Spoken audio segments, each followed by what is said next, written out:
Friends, ನಿಮಗೆಲ್ಲ ತಮ್ಮನಲ್ಲಿ ನೋಡಿ ಗೊತ್ತಾಗಿರುತ್ತೆ ಇವತ್ತಿನ ವಿಡಿಯೋ ಏನಿರ್ಬೋದು ಅಂತ ಹೇಳ್ಬಿಟ್ಟು.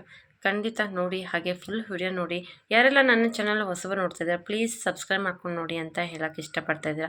ನಾನು ಆಲ್ಮೋಸ್ಟ್ ಒಂದು 4 ಮಂತ್ಸ್ ಕಂಪ್ಲೀಟ್ ಆಯಿತು ನಾನು ವೀಡಿಯೋಸ್ ಮಾಡೋದು ಸ್ಟಾರ್ಟ್ ಮಾಡಿ. ನನ್ನದು ಸಬ್ಸ್ಕ್ರೈಬರ್ ಆಗ್ತಾ ಇಲ್ಲ. ಪ್ಲೀಸ್ ಯಾರೆಲ್ಲ ನೋಡ್ತಾ ಇದ್ದೀರಾ ಸಬ್ಸ್ಕ್ರೈಬ್ ಮಾಡ್ಕೊಂಡು ನೋಡಿ ಅಂತ ಹೇಳೋಕ್ಕೆ ಇಷ್ಟಪಡ್ತೀನಿ. ಹಾಗೆ ಫ್ರೆಂಡ್ಸ್ ಜೊತೆ ಫ್ಯಾಮಿಲಿ ಜೊತೆ ಎಲ್ಲ ಶೇರ್ ಮಾಡ್ಕೊಳ್ಳಿ. ಇಷ್ಟ ಆದರೆ ಲೈಕ್ ಕೊಡಿ, ಇಷ್ಟ ಆಗದಿದ್ರೆ ಕಮೆಂಟಲ್ಲಿ ಬರ್ತಿಳಿಸಿ ಅಂತ ಹೇಳ್ತಾ ಇದ್ದೀನಿ. ಬನ್ನಿ ಇವತ್ತಿನ ವಿಡಿಯೋ ಏನೆಲ್ಲ ಇರ್ಬೋದು ಅಂತ ಹೇಳಿ ನೋಡ್ಕೊಂಬನ್ನಿ. Hi friends, welcome back to my YouTube channel. Friends, ಇವತ್ತು ಹಸ್ಬೆಂಡು ಟ್ರಿಪ್ ಹೋಗಿದ್ದಾರೆ.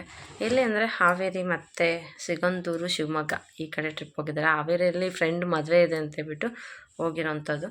ಅವ್ರು ಹೋಗಿ 3-4 ಡೇಸ್ ಆಗುತ್ತೆ ಬರೋದಕ್ಕೆ. ಇವತ್ತು ಏನೋ ಅವ್ರು ಹೋಗಿದ್ದಂಥ ವಿಡಿಯೋ ಏನೂ ನಾನು ಮಾಡಲಿಲ್ಲ.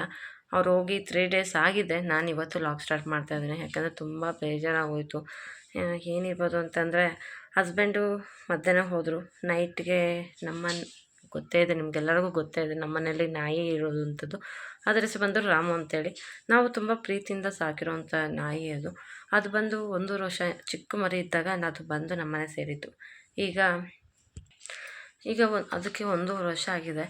1 ವರ್ಷದಿಂದಲೂ ನಾವು ಮನೆಯಲ್ಲಿ ಸಾಕ್ಕೊಂಡಿರೋವಂಥ ನಾಯಿ. ಆದರೆ ಇದಕ್ಕಿದ್ದಾಗೆ ಅದು ಯಾವಾಗಲೂ ಡೈಲಿ ಬೆಳಗ್ಗೆ ಮತ್ತು ಈವ್ನಿಂಗ್ 2 ಟೈಮ್ ನಾನು ಔಟ್ಸೈಡ್ ಬಿಡ್ತಾಯಿದ್ದೆ, ಅದು ಆಟ ಆಡೋಕ್ಕೆ ಅಂತೇಳಿ. ಕಟಾಕಿ ಇದ್ದರೆ ತುಂಬಾ ಗಲಾಟೆ ಮಾಡುತ್ತೆ, ಹಾಗಾಗಿ ಸ್ವಲ್ಪ ಹೊತ್ತು ಫ್ರೀಡಮ್ ಬಿಡ್ತಾಯಿದ್ದೆ. ಅದು ಏನಾಯಿತು ಅಂತಲೇ ಗೊತ್ತಾಗಲಿಲ್ಲ.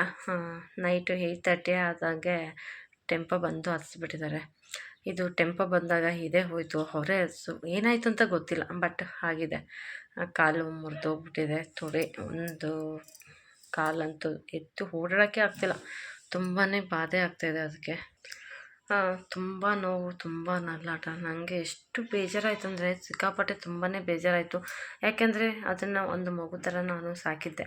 ಯಾಕೆಂದರೆ ನನ್ನ ಮಕ್ಕಳಿಗೆ ತಿಂಡಿ ಕೊಡಿಸಿದಾಗ ಅದು ಕೂಡ ಅಂಗಡಿ ಹತ್ರ ಬರುತ್ತೆ. ನನಗೆ ಅದಕ್ಕೆ ಬಿಸ್ಕೆಟ್ ಹಾಕಿದ್ರೇ ಮನೆಗೆ ಬರ್ತಾಯಿದ್ದು, ಇಲ್ಲಾಂದರೆ ಬರ್ತಾಯಿಲ್ಲ. ಅಷ್ಟು ಪ್ರೀತಿಯಿಂದ ಸಾಕಿರೋಂಥ ನಾಯಿ ಇವತ್ತು ಈ ಥರ ಆಗಿದೆ ಅಂದರೆ ಎಷ್ಟು ಮನಸ್ಸಿಗೆ ನೋವಾಗುತ್ತಲ್ವ. ತುಂಬ ಅಂದರೆ ತುಂಬಾ ಸಿಕ್ಕಾಪಟ್ಟೆ. ನಾನು ಊಟ ಮಾಡಿ ಕೂತ್ಕೊಂಡಿದ್ಬೇಕಾದ್ರೆ ಇನ್ನೇನು ಟೆಂಪೋ ಹತ್ತಿಸ್ಮೇಲೆ ಅದು ಆ ಥರ ಆಗಿದ ತಕ್ಷಣ ಮನೆಗೆ ಬರುತ್ತೆ. ಮನೆಗೆ ಬಂದಾಗ ತುಂಬ ಏನೋ ಒಂಥರ ಸುಸ್ತಾಗಿ ಬರುತ್ತೆ. ಯಾಕೆ ಈ ಥರ ಬರ್ತಾಯಿದೆ ಅಂತ ಎದ್ದು ಈಚೆ ಹೋಗಿ ನೋಡಿದಾಗ ಇನ್ನೇನು ಓಡಾಡೋಕ್ಕೂ ಇದಿಲ್ಲ, ಅಷ್ಟು ಸುಸ್ತಾಗ್ಬಿಟ್ಟಿತ್ತು. ಆಮೇಲೆ ಔಟ್ಸೈಡ್ ಹೋಗ್ಬಿಟ್ಟು ಏನಾಯಿತು ಅಂತ ಕೇಳಿದಾಗ ಅವ್ರು ಯಾರೂ ಹೇಳಲಿಲ್ಲ ನನಗೆ ಈ ಥರ ಆಗಿದೆ ಅಂತೇಳ್ಬಿಟ್ಟು. ಆಮೇಲೆ ಯಾರೋ ಕಲ್ಲಲ್ಲಿ ಹಾಕ್ಬಿಟ್ಟಿದ್ದಾರೆ ಅದಕ್ಕೆ ಈ ಥರ ಅಂತೇಳ್ಬಿಟ್ಟು ನಾನು ಬೈದ್ಬಿಟ್ಟು ಬಂದುಬಿಟ್ಟೆ. ಬೈಕೊಂಡು ಬಂದೆ. ಆಮೇಲೆ ಆ ಒಬ್ಬ ಅಣ್ಣನ ಕರೆದು ಕೇಳಿದಾಗ ಈ ಥರ ಟೆಂಪೋ ಹತ್ತಿಸ್ಬಿಟ್ರು, ಇದೇ ಅಡ್ಡ ಹೋಯಿತು ಅಂತ ಅವರೇ ಹೇಳಿದ್ರು. ಬಟ್ ಏನಾಯಿತು ಅಂತ ಗೊತ್ತಿಲ್ಲ. ಮನೆ ಮುಂದೆಗಡೆ ಈ ಥರ ಆಗಿರೋಂಥದ್ದು ಎಷ್ಟು ಬೇಜವಾಬ್ದಾರಿ ಅಂತ ಹೇಳ್ಬೋದು. ಅಂದರೆ ಈಗ ಸಣ್ಣ ಪುಟ್ಟ ಮಕ್ಕಳೆಲ್ಲ ಬರ್ತಾಯಿರ್ತಾರೆ, ನೀವು ಊರು ಒಳಗಡೆ ಹೋಗಬೇಕಾದ್ರೆ ಅಷ್ಟೊಂದು ಫಾಸ್ಟಾಗೆಲ್ಲ ಹೋಗಬೇಕಾದ್ರೆ ಮಕ್ಕಳು ಯಾರಾದರೂ ಅಡ್ಡ ಬಂದುಬಿಡ್ತಾರೆ, ಏನು ಮಾಡೋದು? ಆ ಥರ ಏನೋ ನಾಯಿ ಆಗಿದೆ, ಈಗ ಸಾಕಿರೋಂಥ ಪ್ರಾಣಿಗೆ ಈ ಥರ ಆಗಿರೋದಕ್ಕೆ ನಮ್ಗೆ ಇಷ್ಟು ನೋವಾಗುತ್ತೆ. ಮಕ್ಕಳೇನಾದರೂ ಆ ಥರ ಅಡ್ಡ ಬಂದುಬಿಟ್ರೆ ಏನು ಮಾಡೋದಲ್ವ. ಹಾಗಾಗಿ ಊರಲ್ಲಿ ಒಳಗಡೆ ಬರಬೇಕಾದ್ರೆ ತುಂಬ ಕೇರ್ಫುಲ್ಲಾಗಿ ಗಾಡಿ ಓಡಿಸಿ, ಬೈಕ್ ಇರ್ಬೋದು, ಕಾರ್ ಇರ್ಬೋದು, ಮತ್ತು ಟೆಂಪೋ ಇರ್ಬೋದು, ಏನೇ ಆಗಿರ್ಬೋದು. ನಮ್ಮ ರಾಮುಗೆ ಹತ್ತಿಸಿರೋವಂಥದ್ದು ಬಂದು ಟೆಂಪೋ. ಅದು ಕಾಲು ಫುಲ್ಲು ಇದಾಗ್ಬಿಟ್ಟಿದೆ. 3 ದಿವಸ ಅದು ಊಟನೇ ತಿಂದಿಲ್ಲ. ಎಷ್ಟು ನೋವು ಅನುಭವಿಸ್ತಾಯಿದ್ದು ಅಂದರೆ ಏನು ಕೊಟ್ಟರು ತಗೊಂಡಿಲ್ಲ. ಅಷ್ಟು ಬೇಜಾರಾಯಿತು ನನಗಂತೂ ಸಿಕ್ಕಾಪಟ್ಟೆ. ತಿನ್ನಿಂಕ ಲಾಗ್ ಕೂಡ ಮಾಡಲಿಲ್ಲ ನಾನು, ಯಾವುದೇ ಥರ ವೀಡಿಯೋಸ್ ಕೂಡ ನಾನು ಸೆಂಡ್ ಮಾಡಲಿಲ್ಲ. ಮನಸ್ಸಿಗೆ ಅಷ್ಟು ಬೇಜಾರಾಗ್ಬಿಟ್ಟಿದೆ ನನಗೆ. ಯಾಕೆ ಈ ಥರ ಆಯಿತು ಅಂತಲೇ ಗೊತ್ತಾಗಲಿಲ್ಲ ನನಗೆ. ಯಾಕಂದರೆ ನಾನು ಅಷ್ಟೊಂದು ಪ್ರೀತಿಯಿಂದ ಸಾಕಿರೋ ಅಂಥ ರಾಮು. ಲಾಸ್ಟು 1 ವೀಕ್ ಮುಂಚೆನೋ ಯಾವುದೋ ಒಂದು ವಿಡಿಯೋ ಹಾಕಿದೆ. ಆ ವಿಡಿಯೋದಲ್ಲಿ ತೋರಿಸಿದ್ದೆ ನಾನು ನಿಮಗೆ.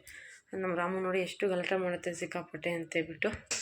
ಮಂಕಿ ಬಂದಿದ್ದಾಗ ಆ ವಿಡಿಯೋನ ನೋಡಿಸಿದ್ದೆ, ಎಷ್ಟು ಗಲಾಟೆ ಮಾಡುತ್ತೆ ಅಂತ. ಅದು ನನ್ನ ಹಿಂದಿಂದನೇ ಓಡಾಡ್ತಾ ಇರುತ್ತೆ. ಮತ್ತು ಡೀಸೆಂಟಾಗಿ ಒಂದು ವಿಡಿಯೋ ಹಾಕಿದೆ, ತೋಟದಲ್ಲೆಲ್ಲ ಓಡಾಡ್ತಾ ಅಂಥ ವಿಡಿಯೋ.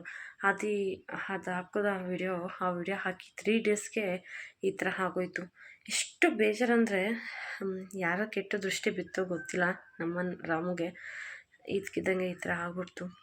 ಬಟ್ ತೋರಿಸ್ತೀನಿ ಬನ್ನಿ. ಈಗ ಸ್ವಲ್ಪ ಟ್ಯಾಬ್ಲೆಟ್ಸ್ ಅದೆಲ್ಲ ಹಾಕಿರೋದು ಕಾರಣ ಸ್ವಲ್ಪ ಚೇತರಿಸ್ಕೊಂಡಿದೆ. ಮಲ್ಕೊಂಡಿರುತ್ತೆ, ಬಟ್ ಓಡಾಡೋಕ್ಕೆಲ್ಲ ಕಷ್ಟ. 3 ಕಾಲಲ್ಲಿ ಓಡಾಡುತ್ತೆ.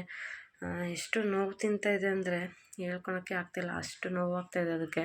ಹಸ್ಬೆಂಡ್ಗೆ ಫೋನ್ ಮಾಡಿ ಹೇಳಿದೆ ಈ ಥರ ಆಗ್ಬಿಟ್ಟಿದೆ ಅಂತ ಬಿಟ್ಟು. ಹಸ್ಬೆಂಡ್ ನನಗೆ ಬೈದರು, ಯಾಕಂತಂದರೆ ಔಟ್ಸೈಡ್ ಬಿಟ್ಟಿದ್ದು ನನ್ನ ತಪ್ಪು. ಹಾಗಾಗಿ ಅವ್ರು ನನ್ನನ್ನೇ ಬೈದರು. ಈಗ ಏನೂ ಮಾಡೋಕ್ಕಾಗ್ತಾಯಿಲ್ಲ. ಬಟ್ ಚೇತರಿಸ್ಕೊತಾ ಇದೆ. ಸ್ವಲ್ಪ ಪರವಾಗಿಲ್ಲ. 3 ಡೇಸ್ ಓಡಾಡಲೇ ಇಲ್ಲ. ಈಗ ಸ್ವಲ್ಪ ಎದ್ದು ಓಡಾಡೋದು ಮತ್ತು ಊಟ ಮಾಡೋದು ಎಲ್ಲ ಮಾಡ್ತಾಯಿದ್ದೆ. ಟ್ಯಾಬ್ಲೆಟ್ಸ್ ಆಗಿರೋ ಕಾರಣ ನೋವೆಲ್ಲ ಕಂಟ್ರೋಲ್ ಆಗಿದೆ. ನೋಡೋಣ ಮುಂದೆ ಹೋಗ್ತಾ ಹೋಗ್ತಾ ಲಾಗ್ಸಲ್ಲಿ ನೋಡ್ತೀನಿ ಮತ್ತೆ ಯಾವ ಥರ ಆಗಿದೆ ಅಂತ ಹೇಳ್ಬಿಟ್ಟು. ಫ್ರೆಂಡ್ಸ್, ನಾನು ಹೇಳಿದ್ನಲ್ವ ನಾಯಿಗೆ ನೋಡಿ ಈ ಥರ ಆಗಿದೆ. ಇಲ್ಲಿ ಕಾಲು ಇದೆ ಅಲ್ವ, ಮೇಲೆ ಕಾಲು, ಆ ಕಾಲೇ ಆ ಥರ ಆಗಿರೋವಂಥದ್ದು. ಅದು ಓಡಾಡೋಕ್ಕಾಗದೆ ಈ ಥರ ಬಂದು ಮಲ್ಕೊಂಡಿರುತ್ತೆ. ಎಲ್ಲೂ ಓಡಾಡೋಕ್ಕಾಗ್ತಾಯಿಲ್ಲ, ಅಷ್ಟು ಇದು. 3 ಡೇಸು ಟ್ಯಾಕ್ಟ್ರ್ ಕೆಳಗೆ ಬಿಟ್ಟು ಎಲ್ಲೂ ಬಂದೇ ಇಲ್ಲ. ಈಗ ಸ್ವಲ್ಪ ಎದ್ದು ಓಡಾಡಿಕೊಂಡು ಈಚೆ ಬಂದಿದೆ. ಬಂದಮೇಲೆ ನೋಡಿ ಅದನ್ನು ಮಾತಾಡಿಸ್ತಾ ಇದ್ದೀನಿ ನಾನು ಈಗ ರಾಮು ಅಂತ ಹೇಳಿ. ಆ ಕಾರಣಕ್ಕೆ ಅದು ರಾಮು ಅಂದ ತಕ್ಷಣ ಅದು ತೊಕೆ ನೋಡಿ ಯಾವ ಥರ ಅಲ್ಲಾಡಿಸ್ತಾ ಇದೆ ಅಂತ ಹೇಳ್ಬಿಟ್ಟು. ಬಟ್ ಸ್ವಲ್ಪ ಹುಷಾರಾಗಿದೆ. ನೋಡೋಣ, ಇನ್ನೂ ಅದು ಓಡಾಡೋಕ್ಕೆಲ್ಲ ಆಗ್ತಾಯಿಲ್ಲ. ಓಡಾಡೋಕ್ಕೆಲ್ಲ ಆದರೆ ಖಂಡಿತ ತೋರಿಸ್ತೀನಿ ಆ ವಿಡಿಯೋನ ನಿಮಗೆ. ತುಂಬ ಅಂದರೆ ತುಂಬ ನೋಡಿ ಎಷ್ಟು ಅದು ಬೇಜಾರಂದರೆ, ಈ ಥರ ಫ್ರೀಯಾಗಿ ಅದನ್ನು ಬಿಡುತ್ತಾ ಇರಲಿಲ್ಲ ನಾವು. ಬಿಟ್ಟಿದ್ದೀವಿ ಅಂದರೆ 1 ಸೆಕೆಂಡ್ ನಿಲ್ಲೋದೇ ಇಲ್ಲ, ಎದ್ದು ಓಡ್ತಾ ಇರುತ್ತೆ. ಬಟ್ ಇವಾಗ ಈ ಥರ ಆಗಿದೆ. ನಾನು ಏನೂ ಕಟ್ಟಾಕಲಿಲ್ಲ, ಹಾಗೆ ಬಿಟ್ಬಿಟ್ಟಿದ್ದೀನಿ.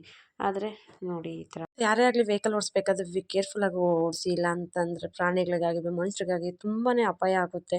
ಬಿ ಕೇರ್ಫುಲ್ ಅಂತ ಹೇಳೋಕ್ಕೆ ಇಷ್ಟ.